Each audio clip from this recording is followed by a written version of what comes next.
En tout cas, c'était encore une belle semaine de merde. Vous avez bien débattu, vous? Ah, monsieur Macron, il a dit on débat, on débat. Après, dépêchez-vous parce que c'est jusqu'au 15 mars. Parce que Macron, après le 15 mars, il a dit on débat plus, on débat plus. C'est pas un président qu'on a, c'est une meuf qui ovule. Il y a une seule fenêtre possible pour lui mettre tout. Hein, c'est entre le 11 janvier et le 15 mars.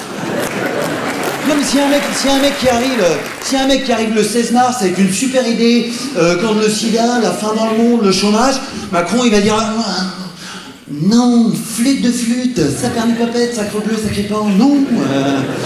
Non, malheureusement c'est terminé le grand débat, c'était jusqu'au 15 mars, vous n'avez pas vu? Ah oui, mais excusez-moi parce que je viens de loin, et en fait, comme je suis retraité et handicapé, par rapport à vos réformes, je n'ai pas réussi à payer un billet de train, du coup je suis venu en rampant. Mec, regardez mes coudes, il n'y a que des croûtes. C'est des croûtes. Macron il a dit non, enfin, mais oui, mais flûte de flûte. Enfin, mais vous n'avez pas lu, j'ai envoyé un grand courrier à tous les Français. Hein, j'ai dit jusqu'au 15 mars, ça va, après, je m'en bats les couilles. Mais oui, mais j'ai pas pu recevoir la lettre parce qu'à cause de vos réformes, je suis SDF. Retraité, handicapé, SDF.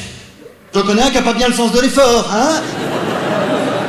Va falloir vous mettre au travail, monsieur, hein? Monsieur! Oh! Ah ben il est mort. Ah ben SDF en moins, hein? Promesse de campagne, hein? Ça se fait, ça. En plus, le grand débat, ça n'a rien changé, même le gouvernement l'a dit. Benjamin Griveaux l'a dit. Benjamin Griveaux, lui, c'est l'oscillococcinum de la politique. 41 ans d'existence, aucune utilité prouvée. Et Benjamin Griveaux, il a dit oui, de toute façon, à l'issue du grand débat, on garde le cap des réformes. Alors la démocratie, selon En Marche, c'est un backroom où le seul choix possible, c'est la couleur du god qu'on va t'enfoncer jusqu'à la gorge. Et il a lancé le grand débat devant 600 maires, Macron. Il a choisi de faire ça dans l'heure. Il a dit on va faire ça au Grand Bourgtarould.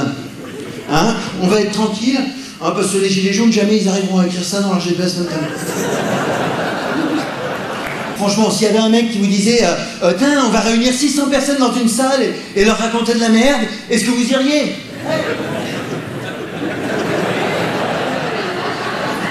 Ouais, c'est un mauvais exemple. Non mais en plus, il a aucun respect pour les maires, Macron. La dernière fois qu'il a reçu Poutine, c'était à Versailles et tout, il a sorti l'assiette dorée. Et lui, je sais pas... Là, il les a reçus dans un gymnase. Un gymnase, il n'avait même pas relevé le panneau de basket. Même pas... Moi, je regardais le débat, j'étais là, oh, ça va jouer au basket. Oh,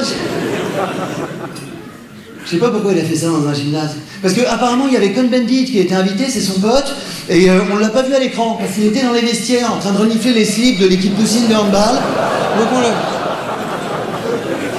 Et il a commencé le grand débat, Macron, il a dit, il a regardé les maires, il a dit, c'est vous, les acteurs du grand débat. Et les maires, ils étaient emmerdés, ils lui ont dit, oui, mais alors, parce qu'en fait, nous, on est maires. C'est-à-dire, notre seul pouvoir, c'est ramasser les ordures. Donc, à part si vous voulez vous débarrasser de Christophe Castaner, on sert à rien. Et il y en a un qui a tenté sa chance, qui était au fond, il s'est levé, il a dit, oui, monsieur Macron, comme vous voulez un truc démocratique, moi j'ai pensé peut-être on pourrait faire un référendum et demander aux Français et là Macron, mini AVC, comme quand il n'y a plus de homard à la poissonnerie du Touquet. Il a réussi à se reprendre, hein, il a sorti le grand jeu, chapitre 24, alinéa 2 du grand manuel des chefs d'État et des fils de pute. Il a dit un référendum, mais enfin vous n'y pensez pas. Les Français ne sont pas assez intelligents. Hein, dès qu'on leur propose de faire un choix, ils choisissent de la merde. Hein, la preuve, je suis président.